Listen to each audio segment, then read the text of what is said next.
ದಕ್ಷಿಣ ಕನ್ನಡ ಜಿಲ್ಲೆಯಲ್ಲಿ ಇಂದು ಬೆಳಗಿನಿಂದಲೇ ಸುರಿದ ಧಾರಾಕಾರ ಮಳೆಯಿಂದಾಗಿ ತೊಕ್ಕೊಟ್ಟು ಫ್ಲೈಓವರ್ ಕೆಳಗಡೆಯ ಸರ್ವಿಸ್ ರಸ್ತೆಯು ನೀರಿನಿಂದ ಜಲಾವೃತಗೊಂಡಿತ್ತು.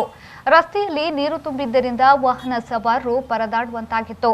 ಇನ್ನು ಇದೇ ವೇಳೆ ರಸ್ತೆಯಲ್ಲಿ ನೀರು ತುಂಬಿದ್ದರಿಂದ ವ್ಯಕ್ತಿಯೋರ್ವ ತನ್ನ ಕೈಗಳ ಮೂಲಕ ಬ್ಲಾಕ್ ತೆರವುಗೊಳಿಸುವ ದೃಶ್ಯ ಕಂಡುಬಂತು.